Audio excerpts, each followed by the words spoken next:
होती है, ज्ञान की चर्चा होती है, सत्संग की चर्चा होती है किसी न किसी रूप में। तमाम तरह के मतपंथ हैं, यहाँ संप्रदाय हैं और सभी संप्रदायों में कोई न कोई धर्मगुरु हैं जो निरंतर किसी न किसी मंच से, किसी न किसी माध्यम से चर्चा करते ही हैं। बहुत सारे शास्त्र हैं, बहुत सारे साधन हैं जिसे हम पढ़ते हैं। इन सब के पीछे का उद्देश्य हमारा यही होता है कि हम सब अपने जीवन में शांति पाएं। पर मैं उस बिंदु पर चर्चा करना चाहता हूं। इतने सारे शास्त्रों के बाद, इतने सारे धर्मगुरुओं के बाद, इतने सारे सत्संग के बाद कितने लोग हैं जो कह सकते हैं कि मैं अब पूर्णतः तनाव मुक्त हूं, कि मैं अब चिंता मुक्त हूं, अब मेरे जीवन में कोई टेंशन नहीं। धर्म से जुड़े होने के बाद भी हमारे जीवन में टेंशन क्यों है? सत्संग करने के बाद भी व्यक्ति चिंताग्रस्त क्यों है? एक विद्यार्थी पूजा करके ही मंदिर जाता है, उपासना करके ही परीक्षा देने जाता है, लेकिन वही जब फेल हो जाता है तो आत्महत्या करने चला जाता है। मंदिर की पूजा के बाद भी उसके मन में आत्महत्या का ख्याल कहां से आया? एक व्यक्ति किसी के प्रेम में पागल है, प्रेम नहीं मिला, वो आत्महत्या कर लेता है। एक व्यक्ति ऐसा है जिसे चारों तरफ से कोई दबाव पड़ा, जिंदगी की कठिनाइयों को झेल नहीं पाया और वो जहर खा लेता है। माता पिता धार्मिक हैं, किसी न किसी गुरु से दीक्षा लिए हैं, बच्चे जहर खा रहे हैं, बच्चे आत्महत्या कर रहे हैं। क्या कारण है? ये धर्म वास्तव में धर्म ही है या फिर धंधा बन गया? यदि ये धर्म मात्र धर्म होता तो ये तनाव, ये चिंता, ये टेंशन आदमी के जीवन में होता ही नहीं। हमने इस पर ध्यान ही देना बंद कर दिया कि ये धर्म कब धंधा बन गया, हमारे समझ में नहीं आया। और हम सब उसी धंधा के हिस्सा हैं, हम सब उसी धर्म के धंधे के पात्र हैं। किसी ना किसी रूप में हम भी धंधा ही कर रहे हैं। जो लोग पाखंड फैलाते हैं, जो लोग अंधविश्वास फैलाते हैं, हम उन्हें कह देते हैं वो धर्म के नाम पर धंधा करते हैं। जो लोग कथाओं के पैसे मांगते हैं, हम उन्हें कह देते हैं वो धंधा करते हैं। पर हम सब भी कहीं ना कहीं धंधा ही कर रहे हैं। अगर हम वास्तव में सिर्फ धर्म करते, अगर हम सिर्फ प्योर सत्संग करते तो हमारे जीवन में तनाव टिक जाएगा? ये संभव ही नहीं। अगर हम प्योर सत्संग करते तो हमारे जीवन में चिंता टिक जाए, ये संभव नहीं है। अगर हम प्योर ध्यान करते तो हमारे जीवन में विवाद खड़ा रह जाए, ये संभव नहीं है।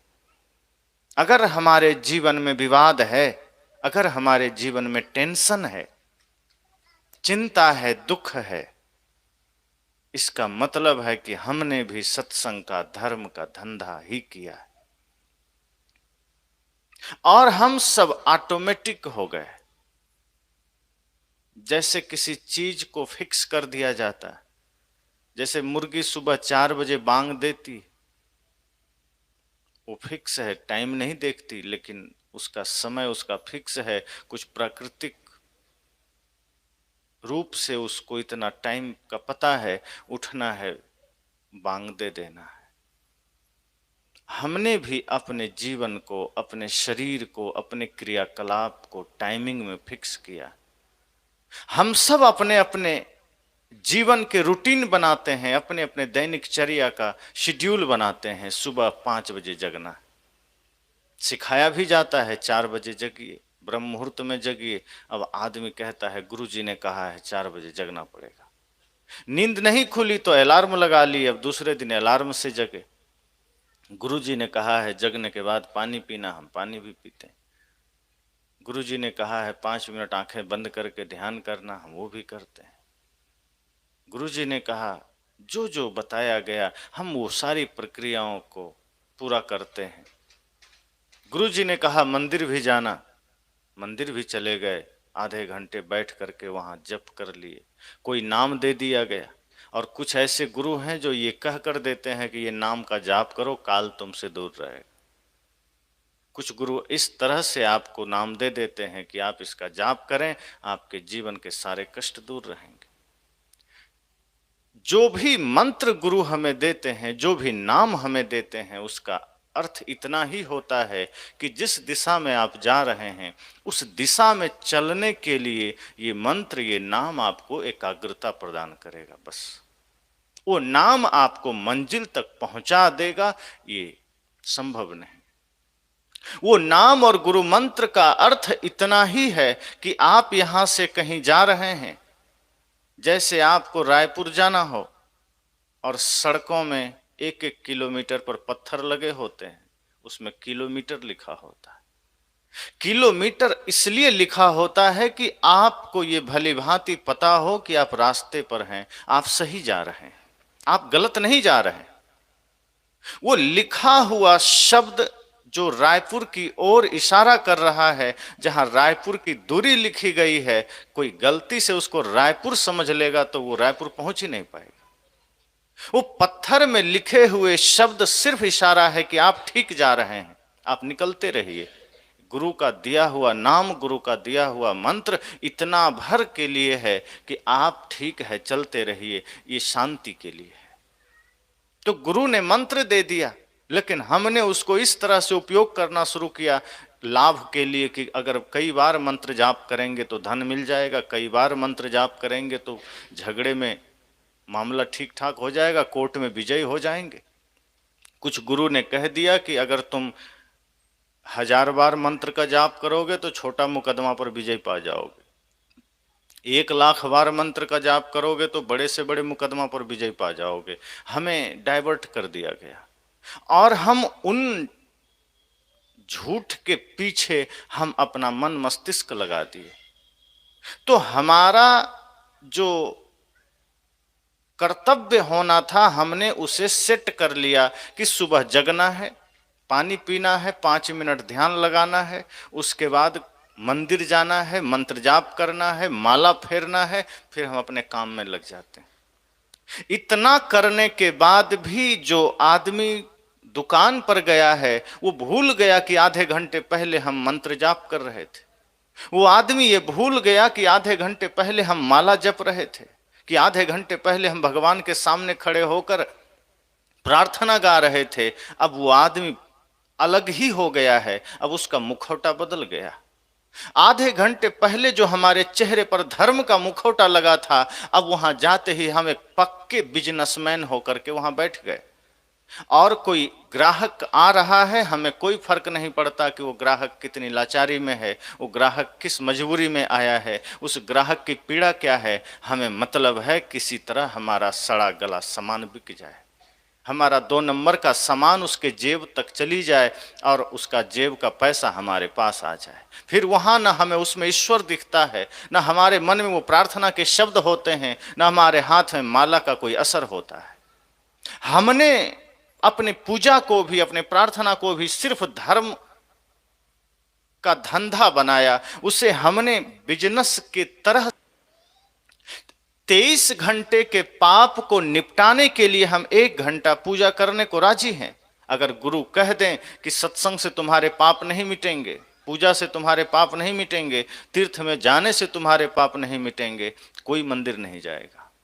ये समझाया गया बड़े गहराई में कि नहीं, अगर तुम मंदिर नहीं गए, भगवान को सिर नहीं झुकाया, तो तुम अगला जन्म बड़ा भयंकर पाओगे, खौलते हुए तेल में तले जाओगे, आरे से काटे जाओगे, सांप बिच्छू डसेंगे। अब इस भय से हम मंदिर चले गए कि अगला जीवन हमारा ठीक हो। और ये भी समझाया गया कि अगर तुम मंदिर नहीं गए तो ये जितने पाप हैं, तुम्हारा धन नष्ट हो जाएगा, तुम्हारा जीवन बर्बाद हो जाएगा।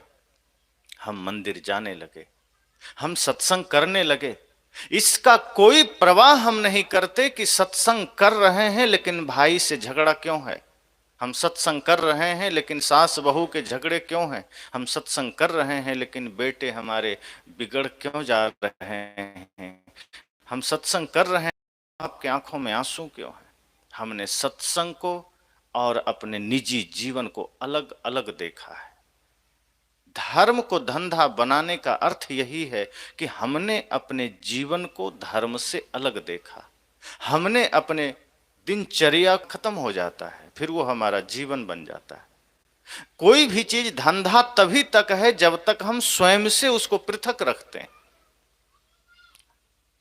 जिन चीजों को हम धंधा के रूप में यूज करते हैं, प्रयोग करते हैं, हमने धर्म को उसी तरह से प्रयोग किया है, हमने सत्संग को उसी तरह से प्रयोग किया है। और यही शिक्षा हमारे धर्मगुरु भी देते हैं, यही शिक्षा हमें हमारे कथाकार भी देते हैं, और हम उसी के पीछे भागते चले जाते हैं।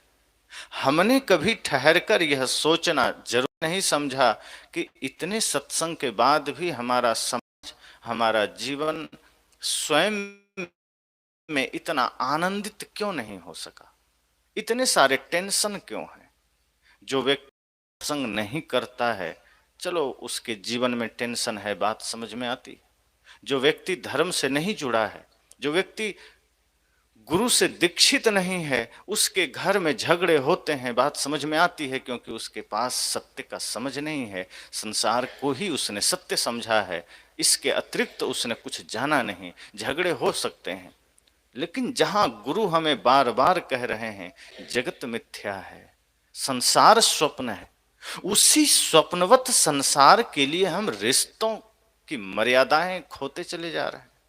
उसी स्वप्नवत संसार के लिए हम इंसानों के सामने क्रूरता अपनाए चले जा रहे हैं। हमारे चेहरे बदलते चले जाते हैं। मंदिर में खड़ा हुआ आदमी जो कुछ देर के लिए भयंकर पुजारी दिख रहा था, घर जाते ही वो पुजारी कहाँ रहता है, चेहरे बदल जाते। हमारे संस्कार थोपे गए हैं, हम चेंज करते रहते हैं। जैसे जल को आप गिलास में डालिए तो गिलास का रूप ले लेता है, लोटा में डालिए तो लोटा का रूप ले लेता है, थाली में डालिए तो थाली का रूप ले लेता है, घड़े में डालिए तो घड़े का रूप ले लेता है, तालाब में है तो तालाब के रूप में है। हम भी वही करते हैं, जिस जगह जाते हैं वही रूप धारण कर लेते हैं। हमारे भीतर सत्य स्थिर नहीं है, हमारे भीतर प्रेम स्थिर नहीं है, हमारे भीतर सत्संग स्थिर नहीं। और ये धंधा बड़े जोरों से आज चल रहा है संसार में। सब कुछ बाहर बाहर चलता है, सारी गणनाएं बाहर चल रही है, सारी यात्राएं बाहर चल रही है। और जहां बाहर की यात्रा चलती है वहां भीड़ खड़ी हो जाती। जहां भीतर की यात्रा है, सत्य की यात्रा है, वहां हम ठहर ही नहीं पाते। जब जरूरत हुआ हमने धर्म का उपयोग कर लिया, जब जरूरत हुआ हमने भगवान का उपयोग कर लिया। धर्म के अनुसार हम अपने मन को नहीं बनाते। बहुत गहराई से आप सोचेंगे तो आपको लगेगा कि सत्संग जिस रूप में हमारे सामने आता है, धर्म जिस रूप में है, उस रूप में हम नहीं बनते, हम अपने अनुसार धर्म को बना लेते हैं। हम अपने अनुसार सत्संग निर्मित कर लेते हैं, अपनी सुविधा के अनुसार हम सत्संग बना लेते हैं। और आज सबसे बड़ी समस्या ये हुई कि हमने धर्म को, भगवान को अपनी इच्छा पूर्ति का साधन बना लिया। हमारी सबसे बड़ी भूल ये हुई कि हमने भगवान को, मंदिर को, सत्संग को, गुरु को अपनी इच्छा पूर्ति का साधन बनाया कि हमारी जो इच्छा हुई गुरु हमें पूर्ति कर दें, भगवान पूर्ति कर दें। इसके अतिरिक्त हमने कुछ सोचा ही नहीं। दुखी हैं, भगवान के पास चले गए कि हमारा दुख मिटा दो। धन कम पड़ गया, गुरु के पास चले गए कि धन दे दो। पुत्र नहीं है, गुरु के पास चले गए, पुत्र दे दो। कोई आवे बेटा मांगे, यही गोसाई दीजे जी। ऐसी है दीवानी दुनिया, भक्ति भाव नहीं बुझे जी। कोई आ रहा है बेटा मांग रहा है, कोई आ रहा है धन मांग रहा है, कोई नौकरी मांग रहा है, कोई पद मांग रहा है।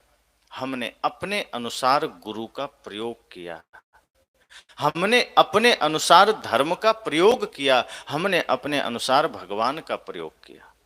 अगर हम धर्म के अनुसार बन जाएं, अगर हम गुरु के अनुसार बन जाएं, तो इस धरती पर सभी आदमी धार्मिक हो जाए, जो कि असंभव भी है, आदमी होना ही नहीं चाहता। इसलिए आप देखें, बंगाल के जो भगवान है वो मांसाहारी हैं, गुजरात राजस्थान के भगवान शाकाहारी हैं, भगवान वही हैं, लेकिन राज्य बदलते ही भगवान भी शाकाहारी मांसाहारी हो गए। वहां बिना मांस के बंगाल में कोई भोग तैयार ही नहीं होता। क्यों? क्योंकि वहां के लोग मांसाहारी हैं, इसलिए भगवान मांसाहारी हो गए। और जिस क्षेत्र के लोग ज्यादा शाकाहारी हैं, वहां के भगवान शाकाहारी हैं। कहीं के लोग शराबी हैं तो भगवान को शराब भी चढ़ाते हैं, कहीं के लोग गंजेड़ी हैं तो भगवान को गांजा भी चढ़ाते हैं, शिव जी को चढ़ाते हैं। और जिस आदमी के जीवन में जो समस्या है वैसा ही भगवान निर्मित किया। कोई आदमी शुगर का पेशेंट है तो भगवान को भी वो बिना चीनी वाला ही मिठाई चढ़ाता है, क्योंकि उसे लगता है भगवान भी शुगर के पेशेंट। अपने अनुसार हमने भगवान खड़ा किया है, हमने भगवान के अनुसार स्वयं को खड़ा करने का संकल्प नहीं लिया। हमने अपने अनुसार धर्म बनाया है, धर्म के अनुसार खुद को नहीं बनाया। हमने अपने सुविधा अनुसार गुरु खोजा है, गुरु के अनुसार खुद को निर्मित नहीं। हमारे जीवन की समस्या यही है, धर्म जो धंधा बन गया वो यही बन गया। हमने अपने मस्तिष्क को मूल में रखा, हमने स्वयं को मूल में रखा। चाहे तो हम भगवान बदल दें, बदलना था अपने जीवन को, बदलना था अपने मन को, हमने भगवान ही बदल दिया कि नहीं तुम मेरे अनुसार फिट बैठते हो तो ठीक है, वरना हम दूसरे भगवान को मान लेंगे। बंगाल में हनुमान जी को भी मांस का ही भोग दिया जाता है, जो शुद्ध शाकाहारी, और दुर्गा जी को तो पड़ता ही पड़ता है, वहां तो प्रसाद माना जाता है, आप उसका अनादर नहीं कर सकते। इतनी नासमझी पैदा हुई। तो जहां के लोग खुद राक्षस हैं, उसने भगवान भी राक्षस ही बना लिए। नाम भगवान का है, दरअसल है वो राक्षस। जो भगवान मांस खाए वो भगवान कहां से होंगे? तो हमने अपने अनुसार धर्म का निर्माण किया, हमने अपने अनुसार शास्त्र का निर्माण किया, हमने अपने अनुसार गुरु बनाए, हमने अपने अनुसार समाज का निर्माण किया। अब हमारा चेहरा फिट बैठा। क्यों? क्योंकि हम जहां जहां जाते हैं वैसा बनते चले जाते हैं। हम वो प्रवृत्ति भीतर बना लिए, हमने अपना संस्कार ऐसा बना लिया कि कहा गया ना, गंगा में गए तो गंगा दास, जमुना में जमुना दास, मथुरा में मथुरा दास। एक स्थिति में हम रहते ही नहीं। अगर हम सत्य, अहिंसा, प्रेम, करुणा के धरातल पर खड़े रहें तो चाहे हमें कहीं भी जाना पड़े, कुछ भी करना पड़े, हम वैसे ही रहेंगे। हम सत्संग में आए तो पूर्ण सत्संगी हो गए, बाजार में गए तो बाजारू हो गए, घर में गए तो गृहस्थी हो गए, कहीं और गए तो कुछ और हो गए, शराब खाने पर गए तो शराबी हो गए, जुए के अड्डे पर गए तो जुआरी हो गए, मंदिर गए तो पुजारी हो गए। हमने स्वयं को हर एक जगह के अनुसार अपना एक चेहरा बना लिया। हमने हर जगह के अनुसार अपना भीतर एक जीवन तैयार कर लिया ताकि हम हर जगह फिट बैठ सकें। हमने स्वयं को इस स्थिति में रखा ही नहीं कि जो भक्ति, जो सत्य, जो प्रेम हमारे भीतर होना चाहिए उसमें हम दृढ़ रहें, हम अपने दर्शन पर, अपने सिद्धांत पर अडिग रहें। हम कहीं भी जाएं, अपना परिचय हम अपने प्रेम, अपने करुणा, अपने अहिंसा, अपने सत्य से दें, अपनी ईमानदारी से दें। तो बेईमानों के साथ बेईमान हो गए, शैतानों के साथ शैतान हो गए, और मंदिर में आके हम कहते हैं हम तो बस भगवान आपके ही हैं, हम तो बस धर्म के ही शरण में हैं, हम तो बस माला ही जपना चाहते हैं। तो हाथ में माला और मुख में गालियां घूम रही है, हाथ में माला है और मस्तिष्क में कपट चल रहा है। धर्म हमारा धंधा बन गया और हमें इन्हीं चीजों को सिखाया जाता है। हमें यही चीजें, एक पिता अपने बच्चों को क्या सिखा रहा है? आप अपने बच्चों को धर्म का शुद्ध रूप नहीं दिखा रहे, आप उससे भी धंधा ही करवा रहे। आप कहते हैं ये राम है ये कबीर है, बस सिर झुका लो। नहीं झुकाया तो एक थप्पड़ गाल में धर दिया कि क्यों नहीं झुकाया। आपने ये कोशिश नहीं किया कि राम का, सदगुरु कबीर का चरित्र उससे बताया जाए। आपने कोशिश नहीं किया कि बचपन से ही उसे शहीदों के बारे में बताया जाए। आपने कोशिश नहीं किया कि मानवता की शिक्षा उसे बचपन से दिया जाए। जिस व्यक्ति को आपने बचपन से ही, जिस बच्चे को आपने शुरू से ही उसको मानवता की सीख दी है, इंसानियत की सीख दी है, शायद आपको कहना नहीं पड़ेगा कि तुम सिर झुकाओ। उसके भीतर स्वाभाविक विनम्रता आ जाएगी, स्वाभाविक उसके भीतर प्रेम आ जाएगा, समर्पण आ जाएगा, और जहां भी सिर झुकाने की जगह होगी स्वाभाविक वो हाथ जोड़ लेगा। हमने सिर्फ उसे सिखाया कि बस सिर झुका लो, हमने सिखाया कि मांस छोड़ दो, लेकिन क्यों छोड़ दो, मांस ना खाओ, हमने उसके बारे में नहीं बताया। हमने बस इतना कहा कि बस हम नहीं खाते हैं तुम नहीं खाओ, हमने कह दिया हम वहां नहीं जाते हैं तुम नहीं जाओ, हमने कह दिया हम ये नहीं करते तुम नहीं करो। धर्म धंधा ये इसलिए बनता है कि हमने कभी भी किसी विषय को स्पष्ट करके अपने बच्चों में दिया ही नहीं, हमने अपने महापुरुषों से परिचय ही नहीं कराया। आज घरों के झगड़े, सामाजिक झगड़े, या राज्य के झगड़े, या राष्ट्रीय झगड़े, अंतर्राष्ट्रीय झगड़े का कारण क्या है? हर कोई कहता है, कोई अल्लाह को मानने वाला है, कोई ईसा को मानने वाला है, कोई भगवान को मानने वाला है, लेकिन कौन सुनता है अल्लाह का, कौन सुन रहा है ईसा का? आज जो लोग कहते हैं हम ईसा के मानने वाले हैं, हम ईसाई हैं, वो ईसा किसी के गाली देने पर भी चुप रहे और सूली पर लटका दिए गए, कील ठोके गए, फिर भी वो कहते हैं हे भगवान इन्हें क्षमा करना, इन्हें पता नहीं ये क्या कर रहे हैं। आज उसी ईसा को मानने वाले जबरन लोगों के गले काटने पर भी उतारू हो जाते हैं, मांस तो खाते ही खाते हैं, दूसरों का हक छीनने पर भी खड़े हो जाते हैं। जो कहते हैं अल्लाह ही सबका रखवाला है, वो निहायत ही करुणावान है, निहायत ही दयावान है। जो अल्लाह के गुण गाते नहीं थकते, वे लोग तलवार लिए घूम रहे हैं, कब मौका मिले गर्दन उड़ा दी जाए। तो जो अल्लाह के नाम पर ऐसा कर रहे हैं, जो भगवान के नाम पर धंधा कर रहे हैं, वो लोग क्या कर रहे हैं? वो ये समझते हैं कि हम सच में धर्म निभा रहे हैं, वो समझते हैं कि हम सच में कर्तव्य निभा रहे हैं, पर अपने धर्म पथ से हम भटक गए।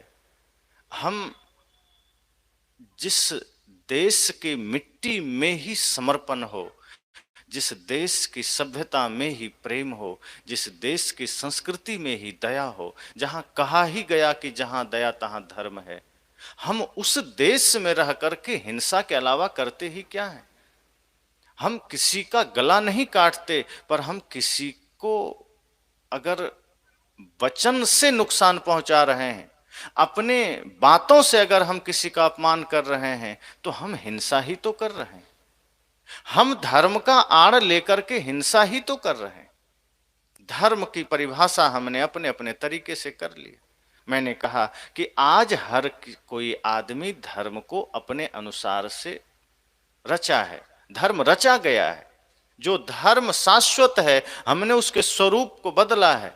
हमने अपने अपने तरीके से मंदिर बना लिए, अपने अपने तरीके से मस्जिदें बना ली, अपने अपने तरीके से गिरजाघर बना लिए, गुरुद्वारा बना लिए, और अपने अपने तरीके से पूजा पद्धतियां लागू कर दी।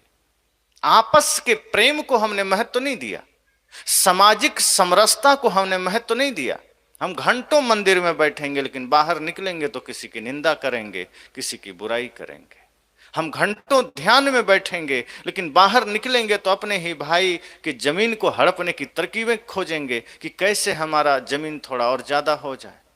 हम घंटों गुरु का दिया हुआ माला जपेंगे, लेकिन जब माला जपने के बाद बाहर आएंगे तो हम कोशिश करेंगे कैसे किसी पर हम भारी पड़ जाएं। कोई एक गाली दिया तो हम 10 गाली कैसे दे दें, हम गालियां खोजते हैं। कहते हैं ये धर्म नहीं है, यही तो धंधा है। जो हमारे मन मस्तिष्क को पवित्रता न प्रदान कर पाया, जो हमारे भीतर की बेचैनी को न मिटा पाया, जो हमारे तनाव को खत्म नहीं कर पाया, जो भाई भाई के झगड़े को मिटा नहीं पाया, वो धर्म कैसा? कहाँ? वो धर्म कैसा? जो हमारे जीवन की समस्याओं का ना मिटा सका, जो हमारे मन के विकार को पवित्र ना कर सका, मिटा ना सका, वो धर्म कहाँ? वो सत्संग कहाँ?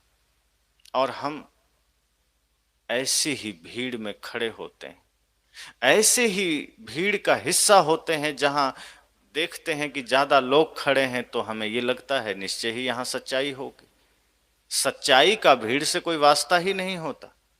सच्चाई के लिए भीड़ अगर हम देखें तो फिर हम ज्यादा ही गलतफहमी में चले जाएंगे। इसलिए आज इतनी समस्याएं बढ़ी है। आज आप कहीं बाहर निकलते हैं, किसी पर भरोसा नहीं होता। कोई कितना भी कहे कि मैं बिल्कुल ठीक सत्य बोल रहा हूं, आप मन में तुरंत सोच लेते हैं। आप खुद सोचिए, आपके गांव का ही दुकानदार है, आप सामान लेने गए, उसने कहा 100 रुपए का है, आप सोचते हैं तो 50 का ही होगा, ये झूठ बोल रहा है। वो कहता है नहीं, अगर कहता हूं मेरी खरीद ही 90 रुपए की है, आप फिर भी नहीं मानते। वो कितना भी कह रहा है, और वो भी जान रहा है कि वो कसम झूठी खा रहा है, उसको भी पता है। लेकिन अब कस्में खाना ये भी एक धंधा बन गया कि बस किसी तरह कस्में खा खा के अपना काम चलाना है। किसी आदमी से कहिए तुम झूठ तो नहीं बोल रहा, वो कहता है भगवान की कसम, भगवान की कसमें भी खा लेता है, और पता है बोल झूठ रहा है, सोलवाने झूठ।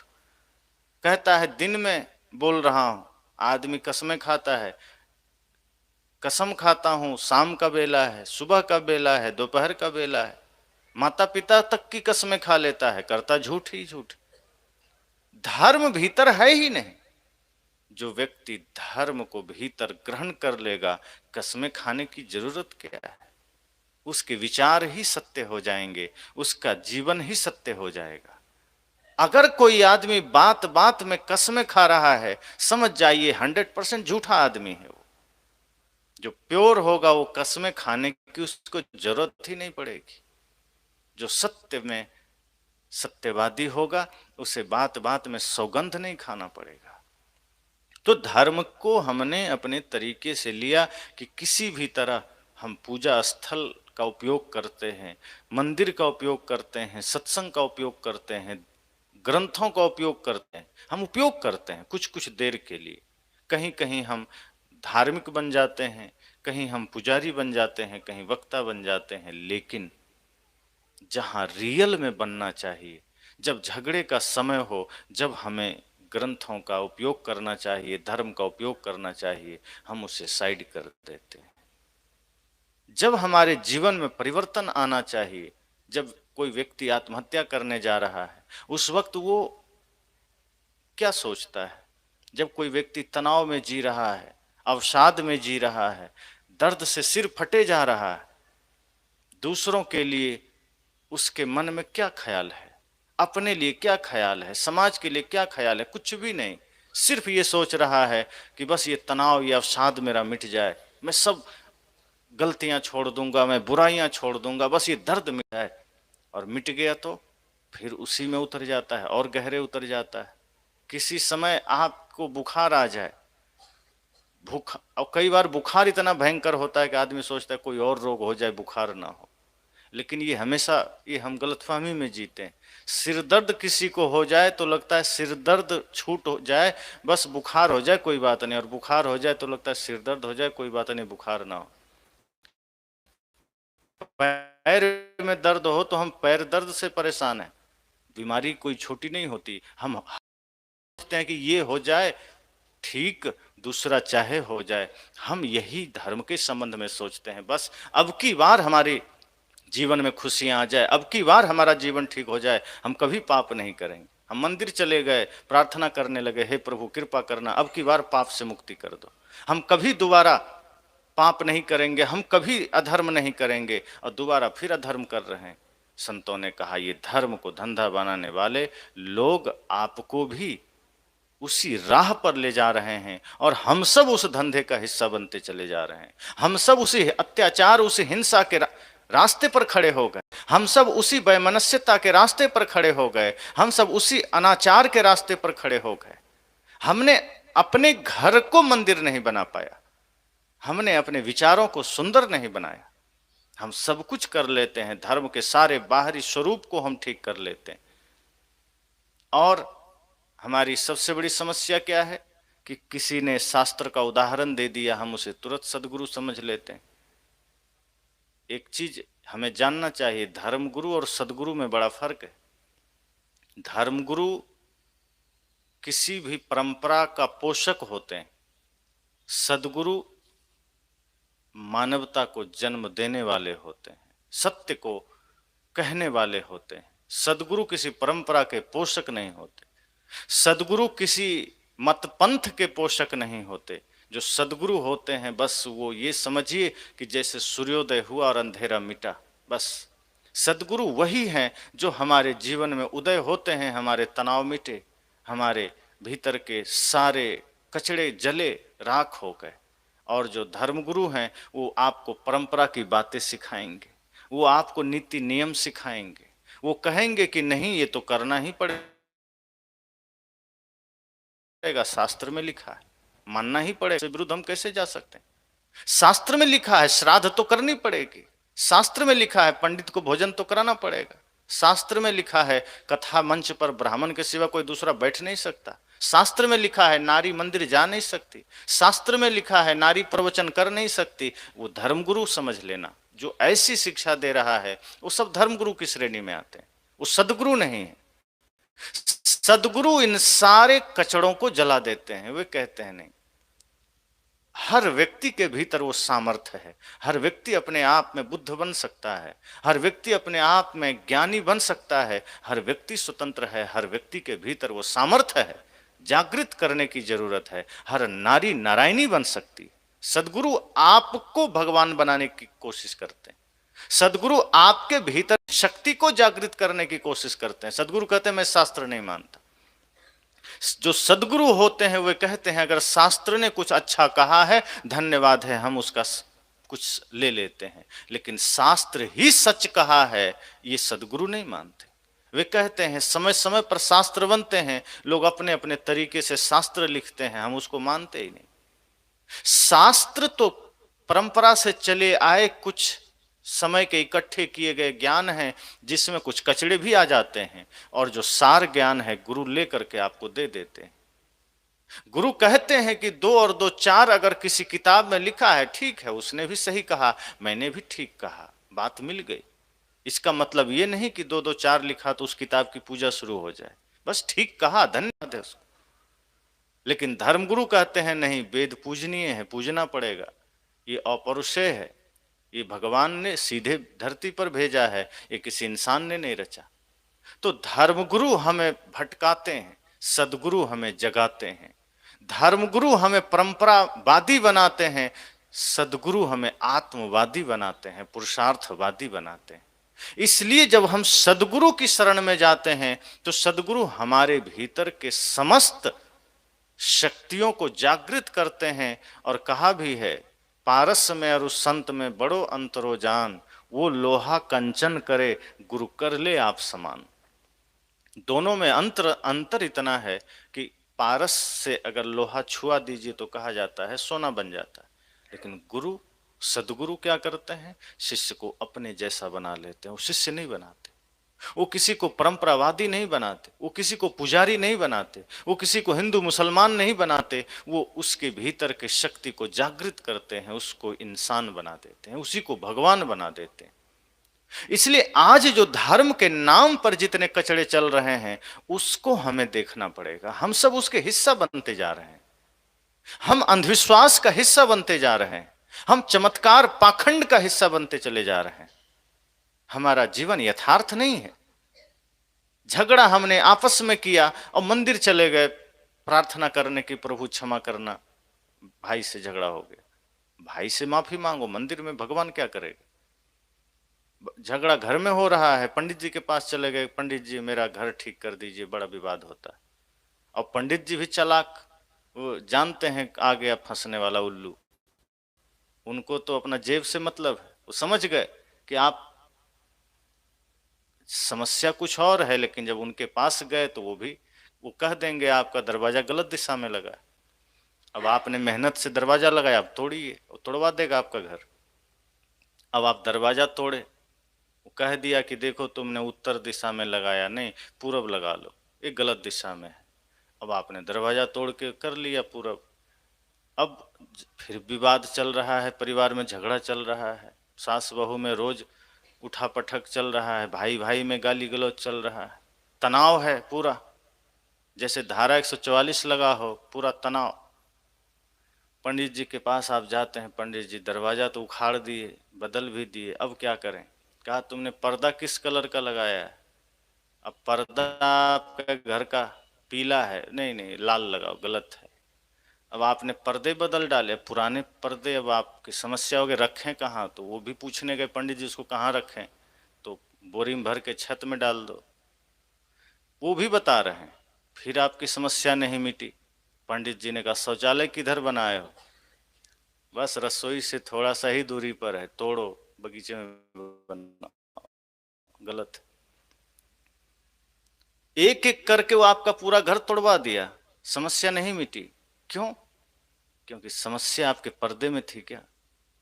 समस्या आपके टाइल्स में थी? समस्या आपके रास्ते में कोयल मिल गया, कोयल ने कहा कहाँ जा रहे हो? कहा अरे गांव के लोग बड़े दुष्ट हैं, भाव ही नहीं देते, छोड़ रहा हूं इस गांव सदा के लिए। कहा कहाँ जा रहे हो? पड़ोस के गांव जा रहा हूं, सुनता हूं वहां के लोग बड़े अच्छे हैं, वहां रहूंगा, गांव छोड़ रहा हूं, बस अब हो गया, बहुत हो गया, मैं अपने बच्चों को भी यहां रहने नहीं दूंगा, सबको लिए जा रहा हूं, पूरा परिवार सहित, इस गांव का त्याग। कोयल ने कहा गांव छोड़ने की जरूरत नहीं थी, जिस वजह से तुम्हें लोग मारते हैं, जिस वजह से तुम्हें दुत्कारते हैं, वो वजह कुछ और है, वो तुम्हारा कांव कांव करना है।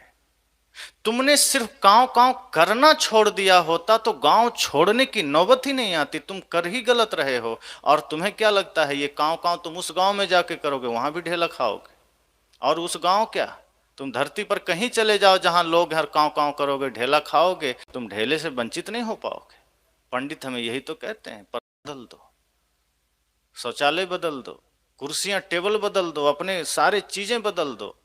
आर्थिक नुकसान हुआ सो अलग और दक्षिणा मोटा लिया सो अलग, लेकिन कुछ हुआ नहीं, क्योंकि बदलना था मन।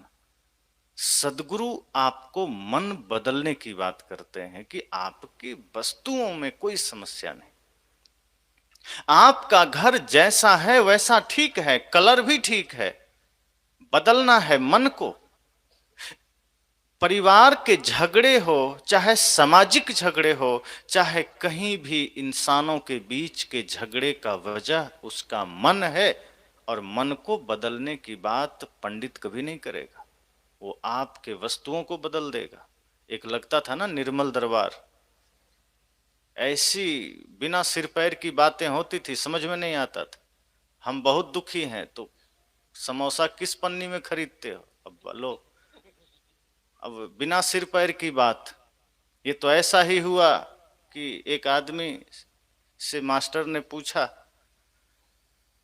कि एक रेलगाड़ी दिल्ली से मुंबई जा रही, बताओ मेरी उम्र कितनी? बता पाएंगे? और रेलगाड़ी दिल्ली जाए, मुंबई जाए, कलकत्ता जाए, भाई उम्र कैसे पता चलेगा? कोई उपाय नहीं है। समस्या कुछ और है, प्रश्न कुछ और है, समाधान बिल्कुल उल्टा बताया जाता है। ये धार्मिकों की यही समस्या है, जो शास्त्रों का हवाला देते हैं, जो नाम जपने का हवाला देते हैं, यही तो करते हैं। हमारे मन में विकार है, मन में समस्या है, और ये बताया जाता है कि नहीं तुम्हें जाप करना है, बताया जाता है कि नहीं तुम्हें तुलसी में पानी डालना है। पानी तो ऐसे डालो तुलसी मर न जाए, पौधा है, जीवनदायिनी है, रखना है जिंदा उसे। सर्दी हो गया, जुकाम हो गया तो क्या करेंगे? तुलसी का काढ़ा पीना जरूरी है, पानी ऐसे ही डालिए। पूजा के भाव से क्या, पूजनीय है ही वो। गाय की सेवा करिए, चूंकि वो आदरणीय है, पूजनीय। किसी चीज में भगवान दिखा दिया जाए तो आदमी वहां पत्थर में भी सिर झुका देता है। कई जगह आप देखते हैं, कहीं ऐसे ही नॉर्मल पत्थर निकल आए गोल मटोल, और गलती से कोई पान खा फूक दिया, वो लाल लाल दिख रहा है, तो आदमी वहां सिर झुकाने लगता है। 2-4 दिन बाद सोचता है कोई भगवान पैदा हो गया, तिलक लगा हुआ है। तो आदमी की नासमझी तो इस कदर है, तो ऋषियों ने भी सोचा होगा कि आदमी की मानसिकता ऐसी है कि कहीं पूजा, कहीं भगवान का दर्शन करा दो तो वो जरूर सिर पाएगा। तो गाय में भी भगवान को बता दिया गया कि गाय में भगवान होते हैं और उपयोगी है, सेवा आदमी करता नहीं। इतना उपयोगी बताने के बाद भी आज गाय कट रही है। आदमी की मानसिकता देखिए। 33 कोटि देवता निवास करते हैं ऐसा कह दिया गया। ब्रह्मा विष्णु उसी में निवास करते हैं ऐसा बताया गया, सबसे उपयोगी। और वैज्ञानिक दृष्टिकोण से निश्चय ही गाय बहुत उपयोगी है, इसलिए हम उसको माता कहते हैं। लेकिन आज आदमी उसे ही काट रहा है। जगह जगह अपने ही देश में लाइसेंस मिले हैं कत्ल खाने के लिए, और गायें जाती है जो दूध देना बंद कर दिया उसको हम भेज देते हैं। क्या हम उस पाप का हिस्सा नहीं बन रहे? तो हमने हर चीज को सिर्फ धंधे की दृष्टि से देखा है। चाहे किसी भी रूप में हो, हमारा भौतिक लाभ होना चाहिए। हमारे भीतर ये ख्याल नहीं होता कि हम ऐसी कोशिश कर सकें जिससे हमारा मन प्रसन्न रहे और वो प्रसन्नता हम 10 आदमी को बांट सकें। हमारी कोशिश ये होती है कि हम सुखी रहें, चाहे 10 आदमी की खुशियां छीननी पड़े। और हम धार्मिक कहलाते हैं, हम सत्संगी कहलाते हैं, पर हमारी कोशिश होती है कि हम दूसरे की खुशियां छीन लें, दूसरे का सुख चैन छीन लें, दूसरे की जमीन छीन लें। यही हमें बताया गया, यही सिखाया गया। तो ये समस्या हमारे देश की रही कि हम सदैव धर्म का प्रयोग भी हमने भौतिकता के रूप में किया। संतों के पास हम जाते हैं लेकिन हम वही चीज जानना चाहते हैं जो हमारे भौतिक लाभ के लिए। गुरु हमें कुछ भी बता रहे हैं, हम बीच में बात काट देते हैं, गुरु जी क्षमा कीजिए समय नहीं है, ऐसे बोल देता है लोग। हम बस इतना ही जानना चाहते हैं कि हमको नौकरी कब मिलेगी, हम इतना ही जानना चाहते हैं कि हमारे पास धन ज्यादा कब आएगा, हम गाड़ी कब खरीदेंगे। बहुत लोग यही सवाल करने आते हैं। ऐसा बताइए कि हम बेरोजगार न रहें। हमारा मन विकृत है, हमारा मन क्रोधी है। ये सवाल लेकर बहुत कम लोग आते हैं कि गुरुजी ऐसी साधना बताइए कि हमारा मन प्रेमी बन सके, कि हमारा मन धार्मिक बन सके। मेरे हाथ मेरे पांव तो धार्मिक बन गए हैं कि ये चल करके कभी वैष्णव देवी भी चला जाता है, ये हाथ कभी नारियल पकड़कर कहीं रख भी देता है। लेकिन मेरी आंखें भी धार्मिक बन सके जो सदैव सत्य को देखे, मेरे कान भी धार्मिक बन सके जो सदैव गुरु के भजन को ही सुने, मेरा मन भी धार्मिक बन सके जो सदैव धर्म को ही सोचे।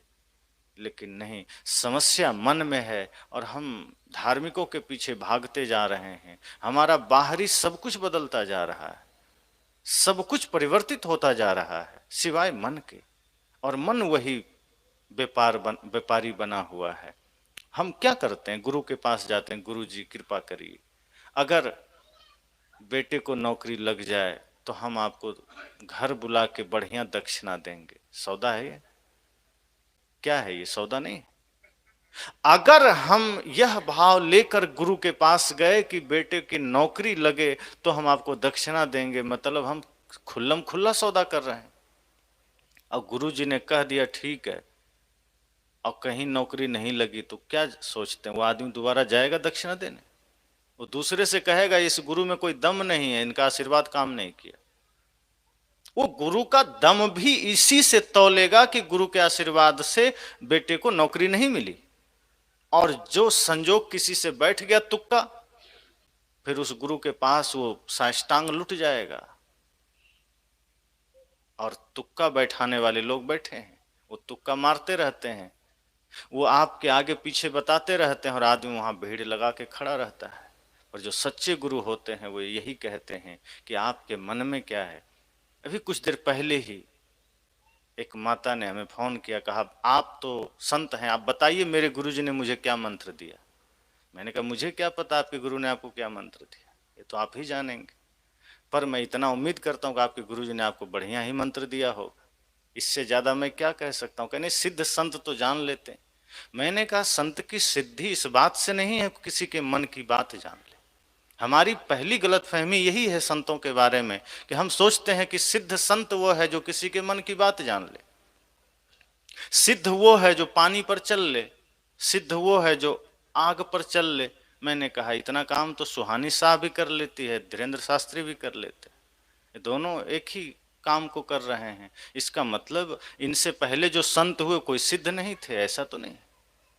सिद्धि का मतलब है जिसने अपने आप को साध लिया है, इससे बड़ी सिद्धि कुछ भी नहीं।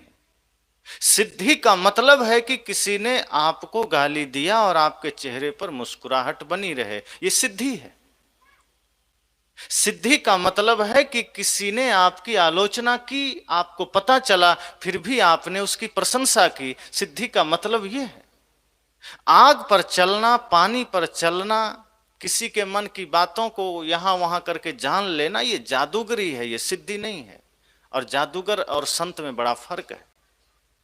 संत की सिद्धि यही है कि उसने मनसा वाचा कर्मणा स्वयं में नियंत्रण पा लिया है। इससे बड़ी सिद्धि क्या है? हमारे आपके जीवन की सिद्धि यह है कि कोई हमसे झगड़ा करने आए और वो झगड़ा करने में समर्थ ना हो सका, क्योंकि झगड़े होते तभी हैं जब हम तैयार होते हैं झगड़ने को। अकेला आदमी कभी झगड़ा नहीं कर सकता। आप चाह लें कि आपको नहीं झगड़ना है तो कोई आपसे झगड़ा कर पाएगा? बहुत करेगा, आपको गाली देगा, उकसाएगा, आपको आपको उद्वेगित कितनी देर?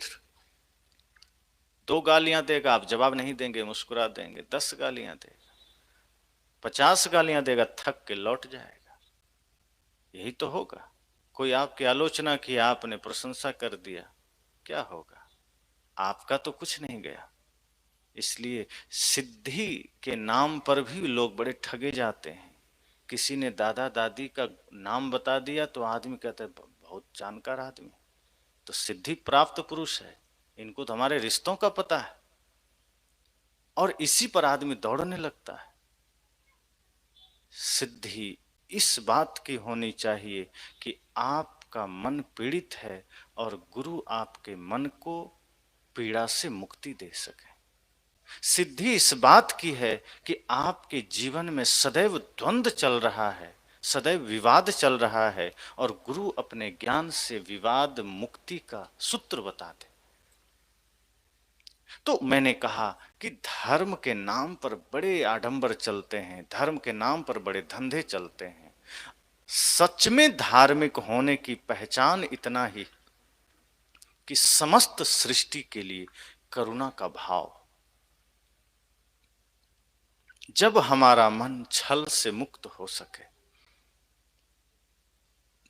जब हमारा मन कपट से मुक्त हो सके, जब हमारा मन ईर्ष्या द्वेष से मुक्त हो सके, धार्मिक होने की पहचान यही है कि जब हम इंसानों में ही भगवान को देख सकें, जब छोटे से जीव से लेके बड़े से जीव तक में हमें परमात्मा का दर्शन हो और सबके प्रति करुणा का भाव हो, यही धर्म की पहचान है।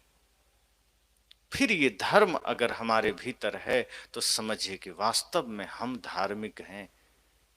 अगर हम सिर्फ धंधा का पार्ट बने हैं तो हम भी वही करेंगे जो और लोग कर रहे हैं, जो धर्म के नाम पर तलवारें खींचेंगे, जो धर्म लोग अहिंसा का नारा लगाएंगे कि हम अहिंसावादी लोग हैं, अगर तुम अहिंसा का पालन नहीं करोगे तो हम तुम्हारी हत्या कर देंगे। यही बातें चल रही है। अहिंसा पालन करने के लिए हत्याएं होती है। अब ये कितना बड़ा मजाक है। अहिंसा का मतलब ही है जहां मन से, तन से, वचन से किसी प्रकार की हिंसा ना हो, और लोग तलवारें लेकर कहते हैं कि अहिंसा पालन करो वरना गर्दनें काट देंगे। कितनी मूर्खता की बात है। हम यही काम कर रहे हैं। धर्म का टीका लगा है, धर्म का चोला है, धर्म का वस्त्र है, धर्म का चिन्ह है, धर्म कहीं नहीं। धर्म अगर हमारे भीतर हो तो हमें बाहरी चिन्हों के वजह से नहीं, हमारे व्यवहार से लोग जानने लगेंगे, हमें हमारे कर्तव्यों से जानने लगेंगे, हमारे आचरण से लोग जानने लगेंगे। माता सबरी ने कैसा तिलक लगाया हम यह नहीं देखने जा रहे हैं, वो कौन सा राम नाम का वस्त्र पहनी थी ये हम देखने नहीं जा रहे हैं। हम उनको उनकी भक्ति के वजह से जान रहे हैं। वो भक्ति उनके जीवन में था, उनकी पहचान बन गई। विदुर को हम उनके भक्ति की वजह से जान रहे हैं।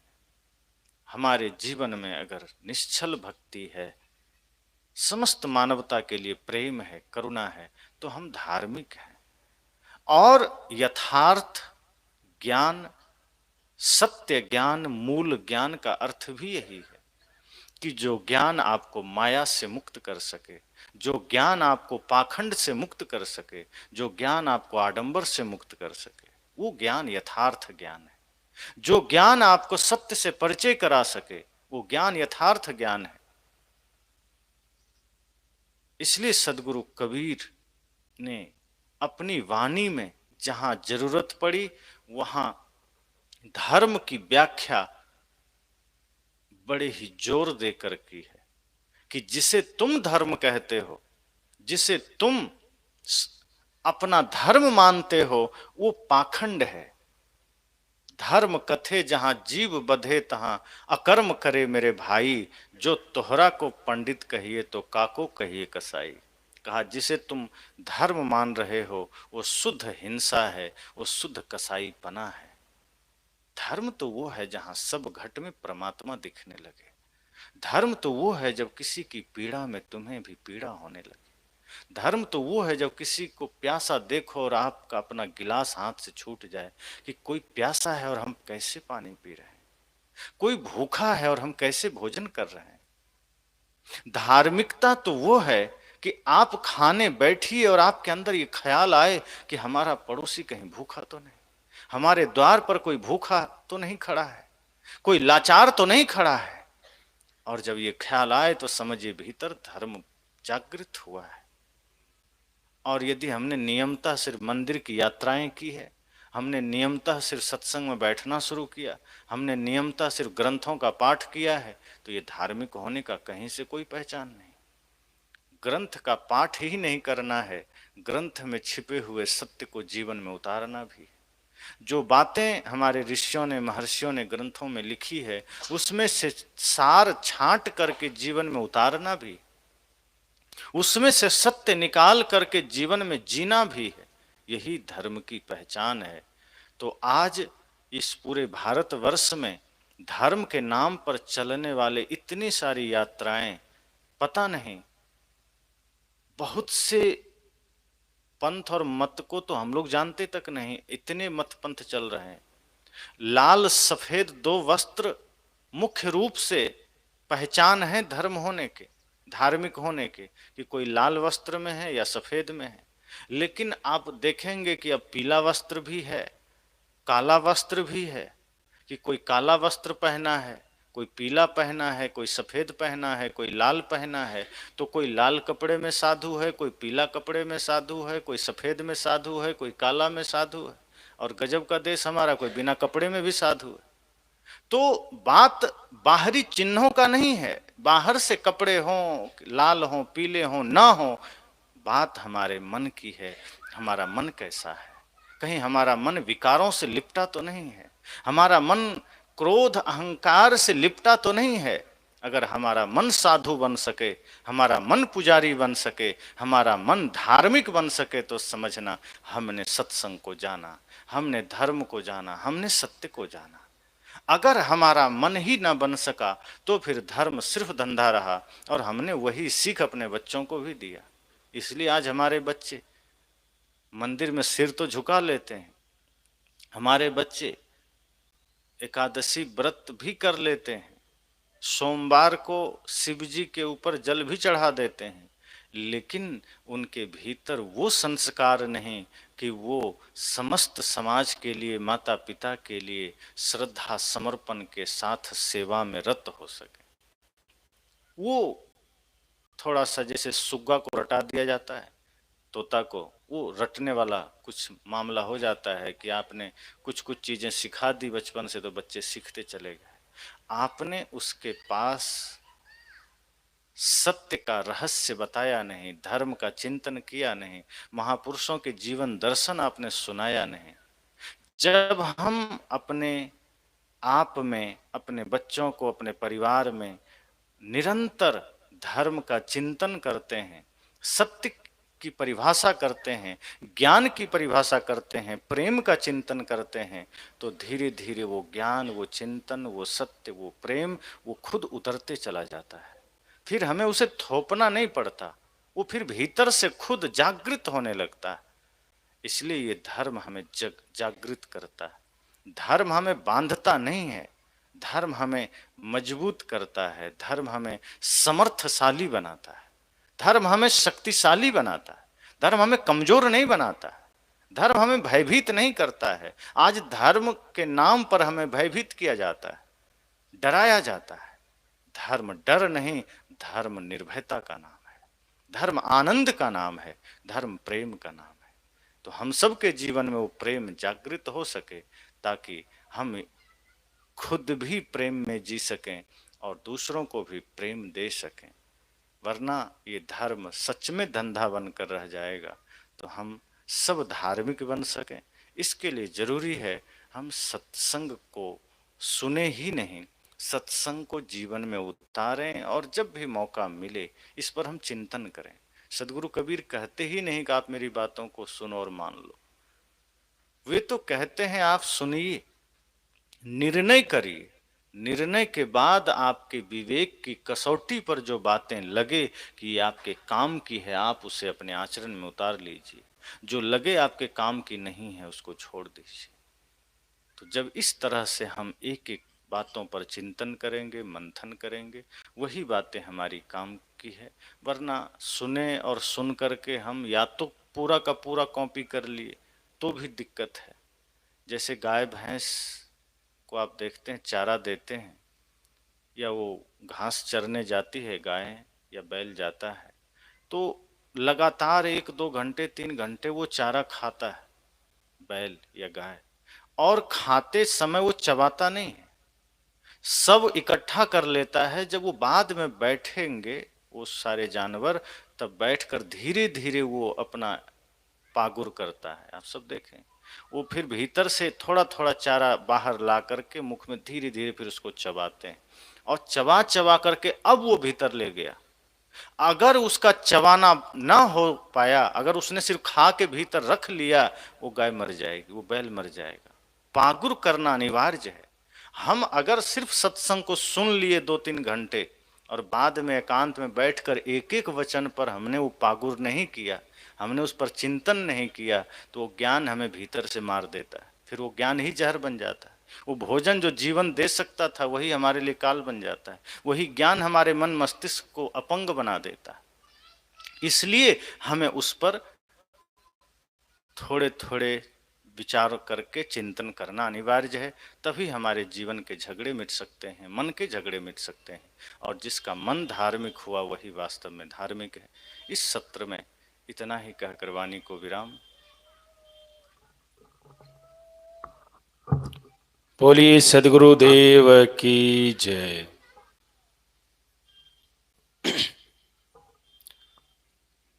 दूसरे दिन की प्रथम सभा में हम सबों ने पूज्य स्वामी जी द्वारा आशीर्वचन श्रवण किए, और यहाँ पर जितने सत्संगी माता बहन भाई लोग हैं, सबको भोजन प्रसाद, सबके लिए भोजन प्रसाद की व्यवस्था है। आप सब यहीं भोजन प्रसाद लेंगे। 3 बजे से दूसरी सभा प्रारंभ होगी। आप सब समय से उपस्थित होंगे और दूसरे सत्र का संत गुरु के भजन और विचारों से संत गुरुजन कुछ देर विराजमान है मंच पर।